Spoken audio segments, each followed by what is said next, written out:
Kalau misalnya Saya kita lihat ya di PIK 2 itu kan mungkin orang-orang pada bingung kenapa sih banyak danau-danau gitu, kolam-kolam itu. Kolam danau itu sebenarnya buat ini, Bro, buat hujan. Jadi kalau hujan airnya itu taruh di sana dulu, dari sana baru dialirin ke laut. Jadi ada gap-gapnya gitu loh. Jadi nggak banjir gitu. Jadi daerah lain Ancol banjir, yang lain banjir, PIK 2 nggak banjir gitu, Bro. Iya. Investasi gue aman. Saat ini parkiran Tokyo kayaknya yang punya mobil pada nggak sadar deh. Lihat. Tenggelam. Hai teman-teman, kita akan membahas sebuah fenomena yang cukup mengejutkan banyak orang. Pantai Indah Kapuk 2 atau PIK 2 yang selama ini dikenal sebagai kawasan modern hasil reklamasi dengan konsep kota masa depan dan sistem tata air canggih justru mengalami banjir setelah hujan deras. Ini menjadi pertanyaan besar bagi publik, apakah konsep kawasan bebas banjir yang selama ini digaungkan benar-benar siap menghadapi cuaca ekstrim? Kita sekarang berada di kawasan PIK 2 yang merupakan kelanjutan dari proyek PIK 1 yang telah sukses menjadi kawasan hunian modern di Indonesia saat ini. Kawasan PIK 2 identik dengan hunian premium, pusat kuliner, destinasi wisata, dan kawasan bisnis modern. Banyak orang mengenal PIK 2 sebagai simbol pengembangan kota pesisir yang terencana rapi, tertata, dan disebut-sebut sebagai kawasan yang sudah diperhitungkan matang dari sisi sistem drainase dan pengendalian air. Namun pada hari Senin 12 Januari 2026, realitas di lapangan menunjukkan hal yang berbeda. Beberapa titik tergenang air, aktivitas warga terganggu, lalu lintas melambat, dan sebagian area tidak bisa dilalui kendaraan roda 4 dengan normal. Selama ini PIK 2 diklaim oleh pengembang sebagai kawasan yang bebas banjir. Bahkan ketika wilayah lain di Jakarta tergenang, baik karena hujan deras maupun karena banjir rob di pesisir Jakarta Utara, PIK 2 disebut tetap aman dan kering. Klaim ini membangun persepsi bahwa PIK 2 adalah kawasan yang dirancang lebih unggul, lebih siap, dan lebih modern dibanding kawasan lain di Jakarta. Klaim bebas banjir ini tentu bukan klaim biasa. Ini adalah janji besar. Apakah konsep bebas banjir itu berarti benar-benar nol genangan? Ataukah bebas banjir hanya berlaku untuk kondisi normal dan bukan untuk hujan ekstrim? Disinilah letak perbedaan antara klaim dan realitas. Klaim dibangun lewat perencanaan dan promosi, realitas diuji langsung oleh alam. Pada hari Senin 12 Januari 2026, PIK 2 sedang berada dalam momen pengujian itu. Liputan kali ini menjadi penting dan bukan untuk menyudutkan siapapun, tetapi untuk melihat realitas yang terjadi di lapangan. Ketika sebuah kawasan dipasarkan sebagai kawasan modern dengan teknologi pengendalian banjir, maka ekspektasi masyarakat tentu sangat tinggi. Banjir di kawasan ini terasa seperti sesuatu yang di luar dugaan. Yang menarik adalah di dalam master plan kawasan PIK 2 sebenarnya sudah dirancang sistem pengendalian banjir yang sangat lengkap.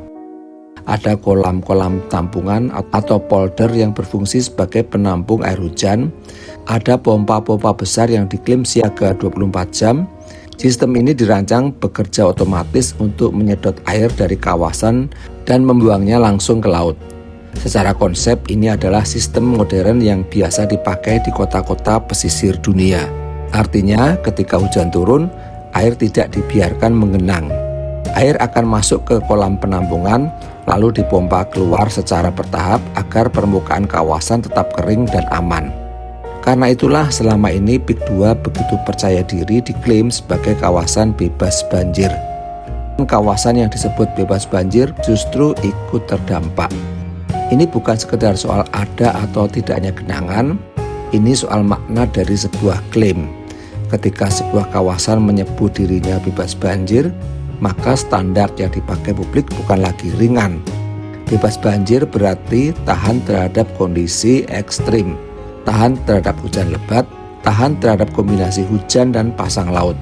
Kejadian ini seperti mematahkan desain besar yang selama ini diberitakan.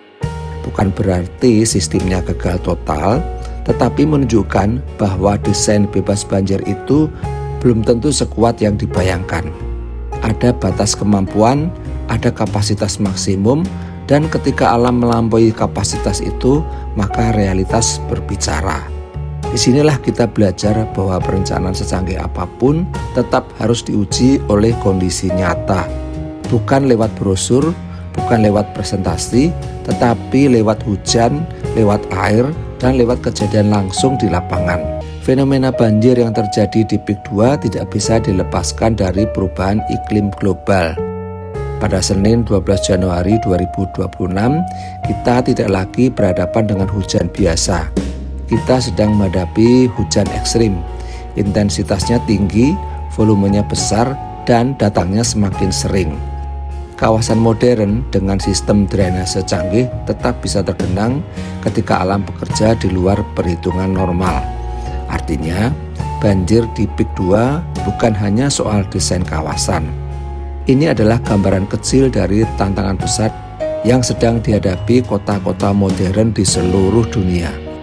Tantangan kita hari ini bukan lagi sekedar membuat kawasan bebas banjir di atas kertas, tetapi bagaimana merancang kota yang adaptif terhadap perubahan iklim, kota yang siap menghadapi hujan ekstrim, naiknya permukaan laut, dan perubahan cuaca yang semakin sulit diprediksi. Jadi banjir di Peak 2 bukan hanya peristiwa lokal, ini adalah cermin dari masalah global. Sebuah pengingat bahwa konsep kota masa depan harus terus berevolusi, mengikuti perubahan alam yang semakin cepat. Ada beberapa kemungkinan penyebab terjadinya genangan. Pertama, curah hujan yang sangat tinggi dalam waktu singkat. Kedua, kapasitas drainase yang belum optimal di beberapa titik. Ketiga, aliran air yang tertahan karena kondisi pasang laut. Keempat, kemungkinan masih adanya tahap pembangunan yang membuat sistem belum sepenuhnya terintegrasi. Semua faktor ini bisa saling berkaitan dan memperparah genangan. Kawasan premium bukan hanya harus indah, tetapi juga harus tangguh.